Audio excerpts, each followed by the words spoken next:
Bismillahirrahmanirrahim. Assalamualaikum warahmatullahi wabarakatuh.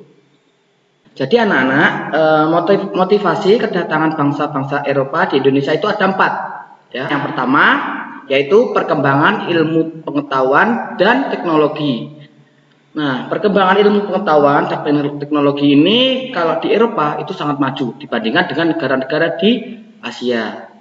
Kemudian jatuhnya Konstantinopel ke Turki Utsmani. Konstantinopel itu merupakan penghubung antara benua Eropa, ya, negara-negara di Eropa dengan negara-negara yang ada di benua Asia.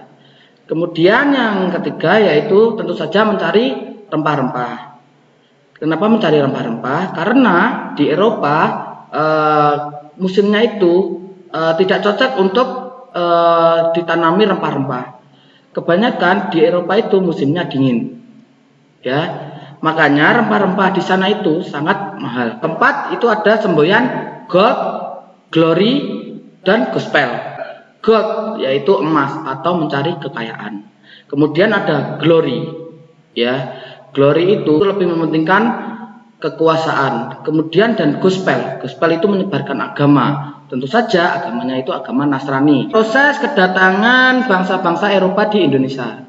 Kapal Portugis yang berhasil mencapai Indonesia itu dipimpin oleh Francisco Serrao dan Antonia de Abreu. Armada Spanyol mendarat di Maluku pada tahun 1522. Dipimpin oleh Sebastian del Cano. Ya. Nah, setelah tiba di Maluku, ya, bangsa Spanyol itu bersekutu dengan Tidore, ya. Dengan kerajaan Tidore untuk melawan Ternate yang didukung Portugis. Yang ketiga ada Inggris.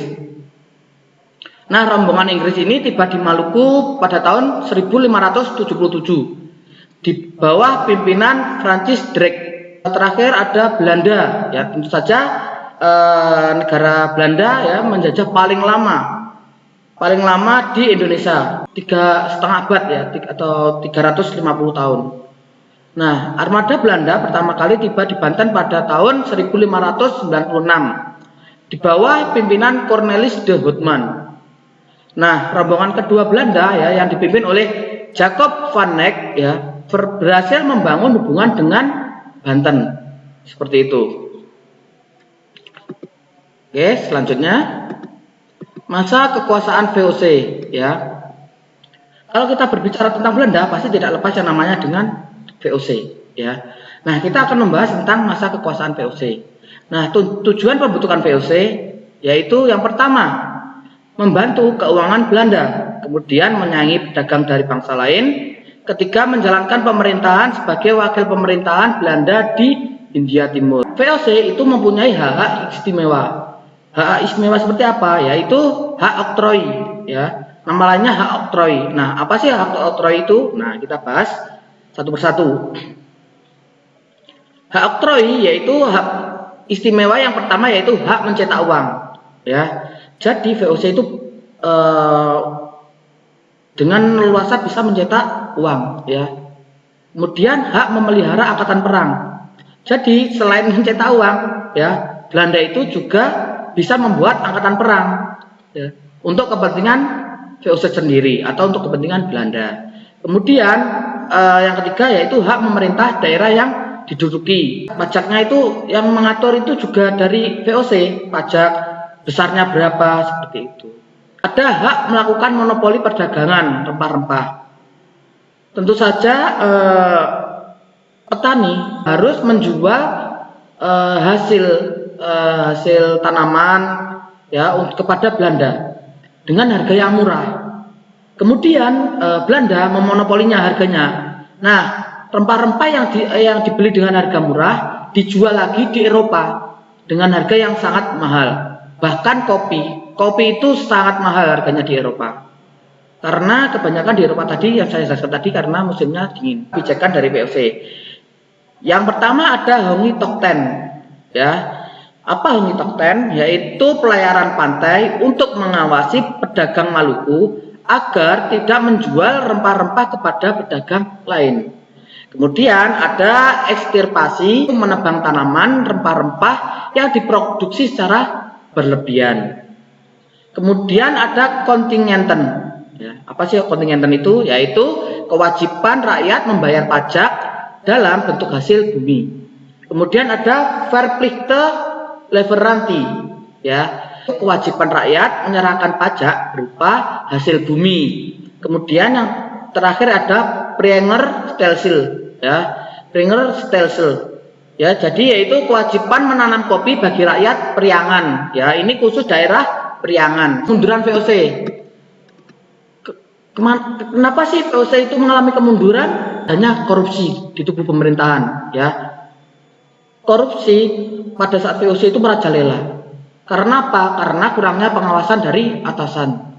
Kemudian adanya feodalisme, kemudian adanya ketidakcakapan, dan yang terakhir yaitu terlilit utang. Seperti itu. Itu tadi penyebab kemundurannya. Nah, kemudian ini ada beberapa perebutan hegemoni bangsa-bangsa Eropa di Indonesia, ya, yaitu yang pertama ada masa pemerintahan Herman Willem Daendels. Salah satu kebijakan fenomenal Daendels yaitu membangun jalan raya pos, ya, yang menghubungkan dari Anyer Jawa Barat, ya, sampai Panarukan dari Jawa Timur. Kemudian selain membangun jalan raya, Daendels juga membangun pelabuhan militer, ya, di ujung kulon, Merak, dan Surabaya. Tujuannya apa? Untuk memperkuat pertahanan. Karena kebijakan menjual tanah kepada swasta, pemerintah Belanda memberhentikan Daendels, ya, dari jabatannya sebagai gubernur jenderal. Ini penyelewengannya, ya, makanya Daendels diberhentikan. Masa pemerintahan Jan Willem Jansen mulai berkuasa tahun 1811. Tugasnya apa? Memperbaiki Pulau Jawa yang ditinggalkan Daendels. Kemudian memperkuat pertahanan Jawa untuk membendung serangan dari Inggris. Nah, ini masih ada konflik dengan Inggris. Kemudian faktanya, ya, fakta di lapangan Jansen ini tidak memiliki kecakapan, ya, sesuai yang diharapkan. Kemudian saat mendapat serangan Inggris, ya, Jansen ini lebih memilih mengungsi, ya, mengungsi ke Semarang, ya. Kapitulasi Tuntang, ya. Itu ditandatangani pada tanggal 18 September 1811. Pulau Jawa diserahkan kepada Inggris, semua tentara Belanda menjadi tawanan Inggris. Masa penerapan sistem tanah paksa.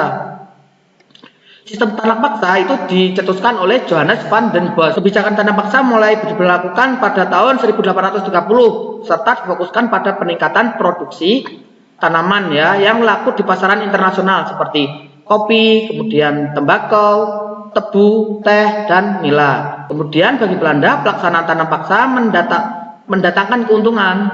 Nah, keuntungan yang diperoleh Belanda sekira 967 juta gulden. Bagi bangsa Indonesia, tanam paksa, ya, menyengsarakan rakyat Indonesia, ya. Meskipun demikian, melalui tanam paksa, bangsa Indonesia mengenal jenis komoditas baru, ya, yang laku di pasar internasional. Tentu saja rempah-rempah itu, ya, seperti kopi, pala, wija, dan lain-lain. Politik pintu terbuka, ya, dilatar belakangi karena penderitaan rakyat akibat sistem tanah paksa. Kemudian ditandai dengan Undang-Undang Agraria, ya, pada tahun 1870. Kemudian pelaksanaannya bagaimana? Nah, para pemodal asing diberi kebebasan menanamkan modalnya di Indonesia. Sementara itu, pemerintah kolonial bertindak sebagai pengawas, pelindung, dan penyedia fasilitas bagi para penanam modal. Oke, dalam perkembangannya sistem ekonomi liberal itu tidak lebih baik dari sistem tanah paksa karena tidak dapat membawa kesejahteraan bagi rakyat. Mungkin itu saja yang bisa saya jelaskan. Kalau ada pertanyaan, silakan tulis di kolom komentar. Ya, nanti kita akan kita diskusikan. Mungkin itu saja yang bisa saya jelaskan. Saya akhiri penjelasan materi hari ini. Jika ada salah kata, saya mohon maaf. Assalamualaikum warahmatullahi wabarakatuh.